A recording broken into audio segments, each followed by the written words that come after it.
वसुदेवसुतं देवं कंसचाणूरमर्दनं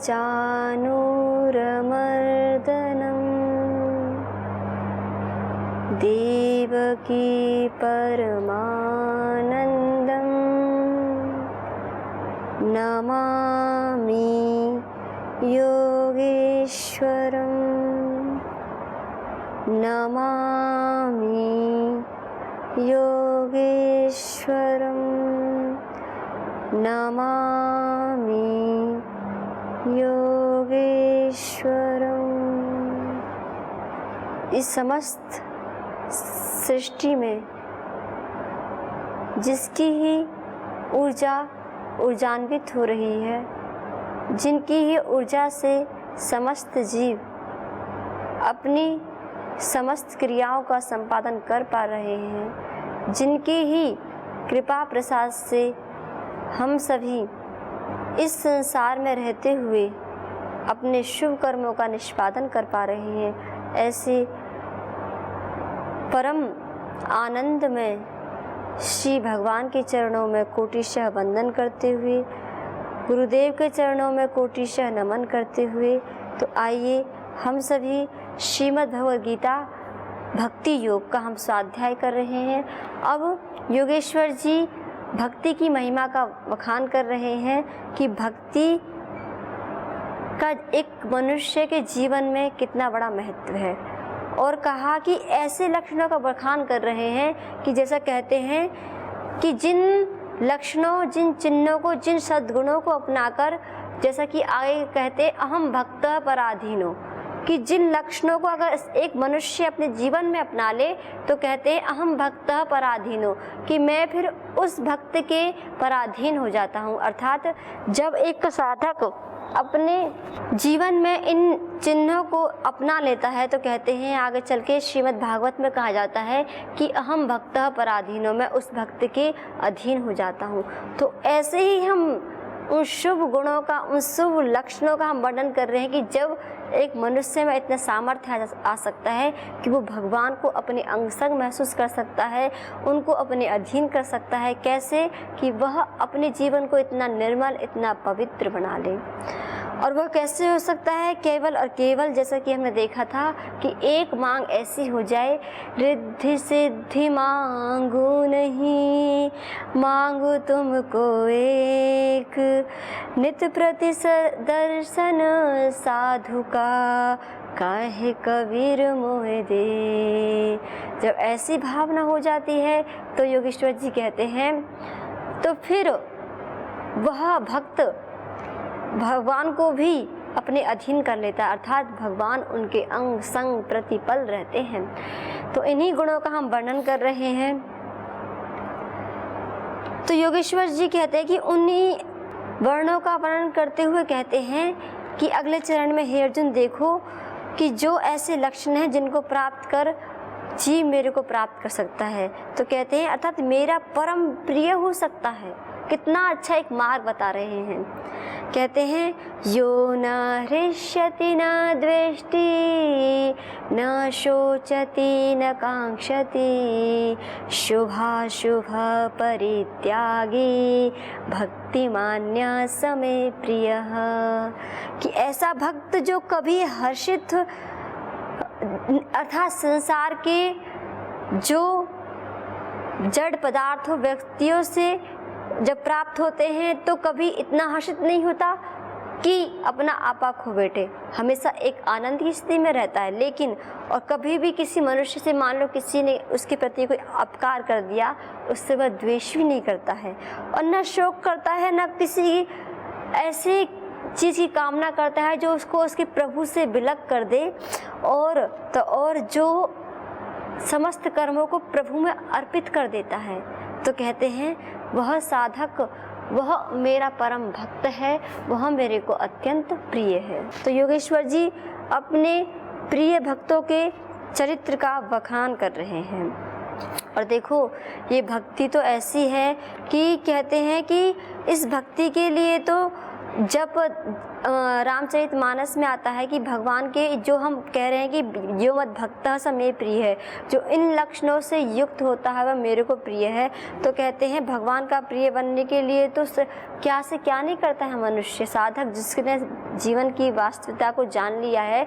तो गोस्वामी जी बहुत अच्छे पदों में कहते हैं, जप तप नियम जोग निज धर्मा श्रुति संभव नाना शुभ कर्मा ज्ञान दया दमन तीरथ मंजन जय लागी तम कत श्रुति संजन।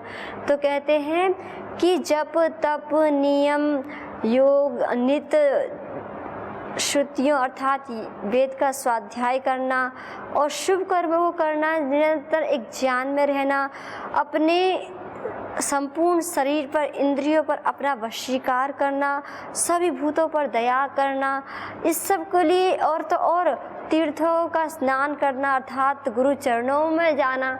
और जो ये सारे के सारे जो लक्षण हैं ये कहते हैं सारे ये व्यक्ति क्यों करता है, केवल और केवल उस परम पिता परमात्मा की प्रेम को प्राप्त करने के लिए करता है। और फिर आगे कहते हैं, आगम निगम पुराण अनेका पढ़ सुन कर फल प्रभु एका तब पद पंकज प्रीति निरंतर सद साधन कर फल सल सुंदर। तो कहते हैं कि देखो आगम निगम अर्थात कह चाह रहे हैं जो वेद है, समस्त श्रुतियाँ हैं, समस्त धार्मिक ग्रंथ हैं, अनेक जो हम पढ़ते हैं, जो हम इनका स्वाध्याय करते हैं, सत्संग में जाते हैं, और कहते हैं इनका केवल एक ही फल है बहुत सुंदर, क्या कि हमारी प्रतिपल श्री राम के चरणों में हमारी प्रीति बढ़ती जाए, हम उनके प्रिय हो जाएं। गोस्वामी जी कह रहे हैं ये तब का प्रसंग है जब मुनि वशिष्ठ जी एक बार भगवान श्री राम के गुणों की व्याख्या अर्थात उनके गुणों का वर्णन करते हैं, तब उनके अर्थात उनके प्रेम का वर्णन करते हुए इन पदों को कहते हैं। आगे कहते हैं कि छूटई मल की दोही घृत के पावई बारी बिलोही प्रेम भगति जल बिनु जल घुराई अभी अंतर मन कबहु न पाई। तो कहते हैं कि क्या कभी ऐसा हो सकता है हे रघुनाथ कि कोई मैल से मैल को छुटा सकता है? क्या कोई कभी जल से घृत को प्राप्त कर सकता है? तो ऐसे कह रहे, ऐसे ही बिना श्री हरि के भक्ति के तो कहते हैं कभी भी कोई अपने मन को अपने इस चित्त को शुद्ध नहीं कर सकता है।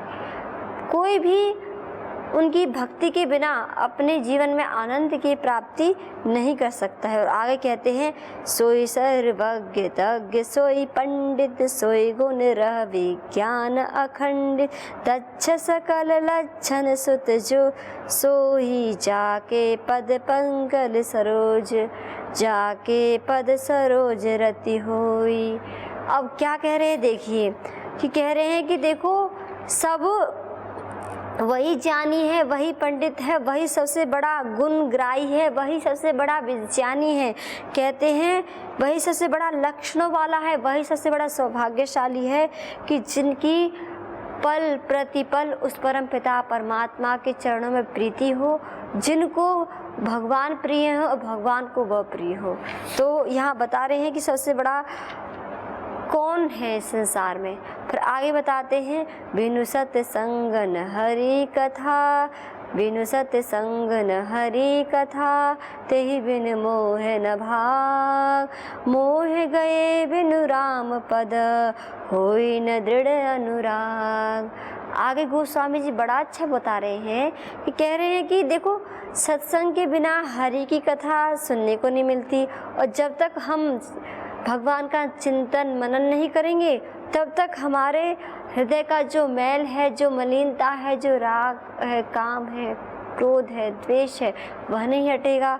और जब तक वह नहीं हटेगा तब तक हमारा उस परम पिता अर्थात के श्री हरि के चरणों में हमारी प्रीति नहीं होगी।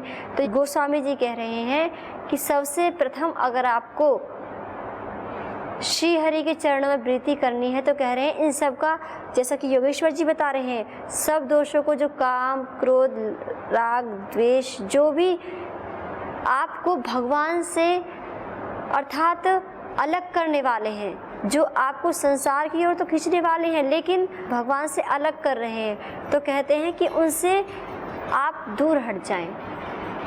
और फिर ये तभी हो सकता है कि जब हम अपने मन को उस परम प्रभु के चरणों में विलीन कर दें। जैसे सूर्य के अस्त हो जाने पर प्रकाश भी उसके साथ चला जाता है, ऐसे ही मन और बुद्धि जब भगवान के साथ एक हो जाते हैं तब कहते हैं योगेश्वर जी, इसलिए कह रहे हैं कि मन बुद्धि को भगवान में लगा दो, उनकी प्रीति में लगा दो, सारे दोष अपने आप हट जाएंगे। तो अब अपने मन बुद्धि को उनके चरणों में लगा दो। तो जितने अनर्थ हैं, जो भी आपके अंदर दोष हैं, तो ऐसा करने से क्या होगा, वो धीरे धीरे आपसे दूर हटने लग जाएंगे और फिर आपका मन जो है बहुत ही निर्मल और ऐसा हो जाएगा कि आपका जो व्यवहार है, आपका आचरण ऐसा होगा कि आपके प्रत्येक कर्म से भगवान का ही गुणगान होगा, उनके लिए ही आप कर्म करेंगे। तो उन्हीं को अब योगेश्वर जी बता रहे हैं कि क्या कह रहे हैं,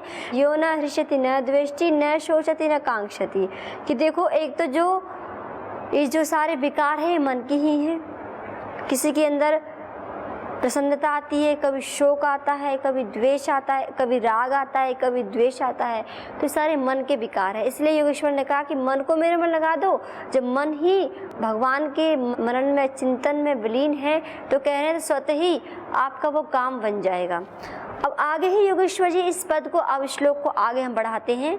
अभी तक हमने इस पद का देखा कि यो न हृष्यति, कि जो जड़ पदार्थों वस्तुओं को प्राप्त कर वह प्रसन्नता को प्राप्त नहीं होता, बल्कि कब होता है, जब उसके हृदय में सद्गुण बढ़ते हैं, जब उसके माध्यम से सेवा होती है, उसका अपना मन केवल प्रभु के चरणों में ही रहता है, तब वह बड़ा प्रसन्न होता है कि अब मेरा जीवन थोड़ा आगे श्रेष्ठता की ओर बढ़ रहा है। तो फिर उसको एक आनंद की अनुभूति होती है। तो अब इसी पर अगला जो पद है वो योगेश्वर जी बता रहे हैं, वो क्या है, वो है यो न द्वेष्टि, अर्थात जो कभी किसी से द्वेष नहीं करता है। तो हमने पहले देखा था कि जो ये सारे विकार है वो किस में है, मन में होते हैं। अर्थात हमारा किसी ने अपकार कर दिया तो हमारा उसके प्रति क्या होता है, संसार में एक सामान्य मनुष्य, हम सभी देख सकते हैं अपने जीवन में, अगर कोई हमारे प्रति थोड़ा सा भी, इतना सा भी कुछ हमको जो स्वीकार्य नहीं है, ऐसा अपकार कर दे या ऐसा हमारे प्रति व्यवहार कर दे, तो हमारा जो सामान्य मनुष्य है, हम सभी, हमारा जीवन कैसा होता है कि हम उस व्यक्ति के प्रति द्वेष कर बैठते हैं, जिसको आम भाषा में कहते हैं कि ईर्ष्या कर बैठते हैं। लेकिन योगेश्वर जी कह रहे हैं, हे अर्जुन, वह भक्त ऐसा नहीं होता है, उसके मन में उनके प्रति घृणा पैदा ही नहीं होती है। बड़ी आश्चर्य की बात है कि कोई आपका अपकार कर रहा है, कोई आपको जिस व्यवहार को आप नहीं चाहते हैं, सामान्य मनुष्य को देखें तो कोई किसी ने हमारे प्रति ऐसा व्यवहार किया, ऐसा आचरण किया कि जो हमको नहीं पसंद था, तो हम उनसे हम ईर्ष्या करने लगते हैं, फिर लड़ाई झगड़े हो जाते हैं। लेकिन एक संत की एक जो भक्तजन है उसके गुणगान कर रहे हैं योगेश्वर जी, कह रहे हैं कि देखो हे अर्जुन, वह तो चाहे उसके प्रति कोई कितना ही अपकार करे, लेकिन उसके मन में द्वेष नहीं आता है, ईर्ष्या नहीं होती है। वह सबके में क्या देखता है, वह सब प्राणियों में उस परम पिता परमात्मा को ही देखता है। कब ऐसे भाव होते हैं कि निज प्रभु में देख ही सब जग। जब एक संत, जब एक साधक, जब एक भक्त अपने संपूर्ण जगत में इस परमपिता परमात्मा को ही देखता है, अब वो ये एक मुख्य बिंदु होता है कि प्रश्न उठ सकता है कि क्या उसको ऐसा दिखाई देता है कि उसने विवेक से, ज्ञान से जाना, उसने ऐसा चिंतन मनन गहन किया और समस्त पदार्थ और समस्त संसार के पीछे जाकर देखा, सबका मूल अगर हम भी अगर थोड़ा विचार करेंगे, थोड़ा सा अपने व्यस्त जीवन से थोड़ा सा हम हटके थोड़ा हम विचार करेंगे, तो वास्तव में हमको भी, वैसे तो हम अपने ये हम सब की जो जीवन है इतना व्यस्त हो चुका है, घर परिवार में या फिर जॉब में हम इतने व्यस्त हो चुके हैं कि कभी हम इस प्रकृति, ईश्वर अपने बारे में, अपने मन के बारे में कैसा चल रहा है नहीं देखते, लेकिन हाँ दूसरा व्यक्ति कैसे चल रहा है, उसका वाणी व्यवहार कैसा है, वह तो हमारा ध्यान उसके ऊपर है। हमारा जो पड़ोसी है वह कैसा है, उसका हमारे प्रति कैसा व्यवहार है, उसका ध्यान तो हमको है। वो व्यक्ति मेरे से कैसा आचरण करता है, कैसा उसका मेरे प्रति भाव होता है, उसका ध्यान तो है। लेकिन क्या कभी हमने अपने जीवन में एक पल के लिए सभी अपने कर्तव्य कर्म को छोड़, क्या कभी हमने देखा है कि हम संसार को तो देख रहे हैं, क्या कभी हम अपने आप को भी देखते हैं कि मैं क्या कर रहा हूँ, कि मेरी भावना दूसरों के प्रति कैसी हो रही है। अभी जो आज की जो स्थिति है वह ऐसी स्थिति है, सब लोग कुछ ऐसे हैं जो अभी भी अपने में रहते हैं, संसार का सारे अपने कर्तव्य कर्म करते लेकिन अपने में रहते हैं। लेकिन अभी मनुष्य की भूल सबसे बड़ी क्या हो गई है, इसलिए वो दुखी है, इसलिए वो एक खिन्न सा रहता है। सारे कर्तव्य कर्म को करते हुए भी उस घर में कोई कमी नहीं है, पैसे की, धन दौलत की, सब कुछ है, लेकिन फिर भी उसको कुछ ऐसा लगता है कुछ कमी है। सब कुछ मिल गया है लेकिन फिर भी मन में कोई शांति नहीं है, छटपटा रहा है। तो योगेश्वर जी कहते हैं वह इसका कारण एक ही है कि हम इस संसार में इतने डूब गए कि बाह्य रूप से जो आकांक्षाएं हैं उसको हमने उनको पूरा कर लिया। जो मन की जो खुराक है, जो मन का भोजन है, वह है अपने ऊपर ध्यान देना, थोड़ा अपने लिए भी समय निकालना, अपने मन में चल रहे विचारों को, भावनाओं को देखना। और जब हम सज्जनों, जब धीरे धीरे हम अपने जीवन में इसको अपनाते हैं, हम भले ही, हम ऐसा नहीं बोले आधे घंटे बैठो, 1 घंटा बैठो, 2 मिनट के लिए भी सब कुछ छोड़ छाड़ के हमारा किसी मनुष्य के प्रति कैसे व्यवहार हो रहा है, कैसे भावनाएं हैं, इसको अगर हम देखना प्रारंभ कर देंगे तो हमको पता चलेगा कि संसार में हम दोष बुराई ढूंढने चले थे, लेकिन जब हम गहराई से देखेंगे, जैसा कि योगेश्वर जी कह रहे हैं कि मनुष्य को तो ज्ञात होगा कि उससे बड़ा कोई दोषी नहीं है, अर्थात उससे बड़ा कोई ऐसा है ही नहीं अपराधी, कि वो प्रतिपल कैसे कैसे विचार अपने इस मन के द्वारा कर रहा है, कैसे भाव उसके मन में आ रहे हैं। इन भावों से आज मनुष्य अलग हो रहा है। यही कारण है कि वह दुखी और निराश है। संसार में उसको जो प्राप्त करना था सब कुछ प्राप्त कर लिया। एक जो मनुष्य की एक लौकिक आकांक्षा होती है, एक अच्छा सा घर हो जाए, परिवार बस जाए, सब कुछ है, सब कुछ अच्छा चल रहा है, जॉब भी अच्छी है, लेकिन फिर भी मन में शांति नहीं होती है। तो उसका कारण क्या है सज्जनों? उसका मूल कारण यही है कि हमने अपने मन को भोजन नहीं दिया। मन का भोजन है हम कुछ पल के लिए उस परम पिता परमात्मा से जुड़े, अपने अंदर चल रहे विचारों भावनाओं को देखें। और ऐसा जब हम प्रतिदिन अगर हम 5 मिनट 2 मिनट भी अगर हम बैठेंगे तो हम देखेंगे कि हमारे जीवन में बहुत ही सुधार आएगा। जो हमारे कुछ हमारे ऐसे व्यवहार थे कि हम बहुत विचार करते फिर भी हमारे हम ना करना चाहते हैं, हम नहीं चाहते कि हमारे माध्यम से ऐसा कुछ वाणी व्यवहार हो, लेकिन फिर भी हम नहीं बोलना चाहते, हमारे माध्यम से वो कर्म हो जाते हैं, ऐसा हम बोल जाते हैं। वो कैसे? क्योंकि हमने अपने आप को समय नहीं दिया। संसार को तो देखा, संसार में अन्य मनुष्य क्या कर रहे हैं वो देखा, लेकिन मेरा मन क्या कर रहा है इसकी ओर हमारा ध्यान नहीं था।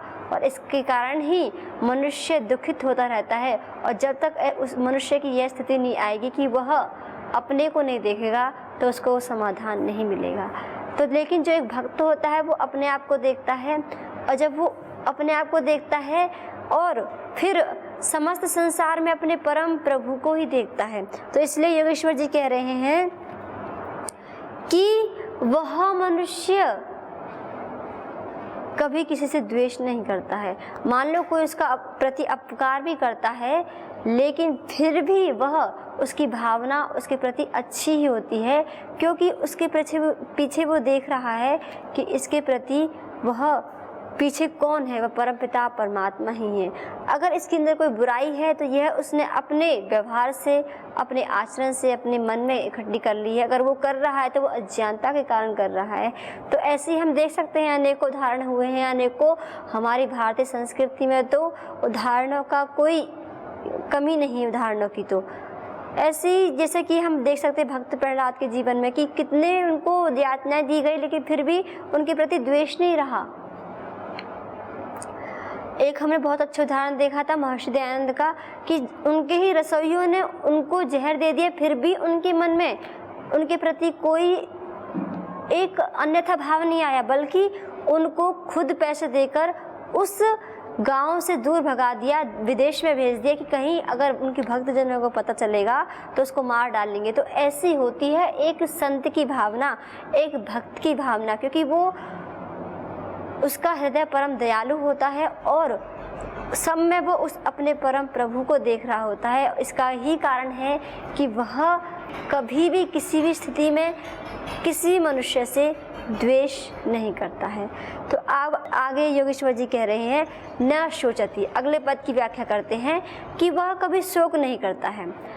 अगर हम देखें आम मनुष्य के जीवन में मनुष्य कब शोक करता है, जब हम अतीत में जो हम कर चुके होते हैं उसको हम याद करते हैं, तब हमें जीवन में शोक आता है, अर्थात हम चिंता करते हैं। शोक का अर्थ है कि हम बहुत चिंता करते हैं, व्याकुल रहते हैं और भविष्य में कुछ हुआ नहीं है लेकिन भविष्य की चिंता करते हैं कि ऐसा होना चाहिए, होगा या नहीं होगा, अत्यधिक सोच विचार करते हैं।